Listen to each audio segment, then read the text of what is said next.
it's been a while since I've written spoken word poetry or free-form poetry. I mean, I've been journaling a lot, which has been great, but I got really used to making music, you know, and writing to music, so the producer gives me a beat. I listen to that beat 100 times sometimes before I start writing a rhyme, just soaking it up, you know. It's kind of a process of decoding the story that's already there. I get this canvas.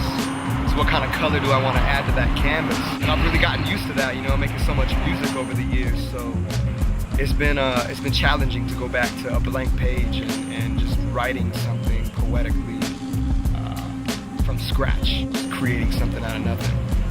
Even just with practicing, you know, like rehearsing, trying to get ready for some of these pieces, I forgot how much time goes into rehearsing for spoken word poetry. It's definitely a more involved process. I feel like the rhythm, the music, having like kind of a set rhyme pattern, you know, with the bars, it's easier to memorize raps.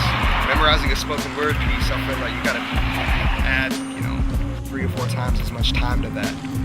It was important to me to film in a natural environment. You know, I didn't want to do studio shit. I didn't want to be too mic'd up, or you know what I mean. I just wanted to film stuff in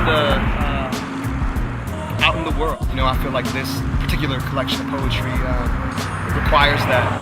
I don't know, man. I just like a grittier vibe altogether. You know, I've spent time in some really nice, expensive studios, but I'm just as comfortable, if not more comfortable, recording in the bedroom, you know, or in the basement, or just with a makeshift setup.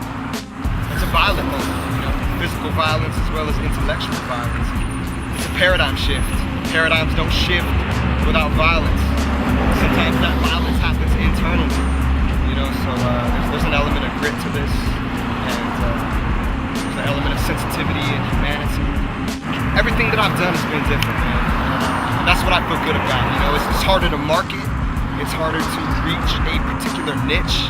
It's harder in the commercial world to build a career when you are constantly switching things up and people don't know what to expect.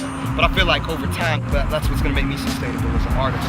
You know, this Build 2020 project that I recently released, it's like a book on tape, you know. It's a 75-minute book on tape fused with a hip-hop, dubstep, trip-hop, glitch soundtrack.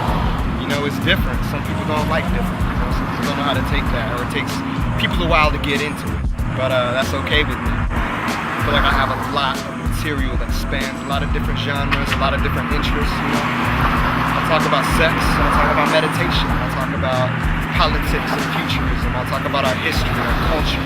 You know, I'll talk about day-to-day life. It's just human experience and capturing as much of that as I can through my art.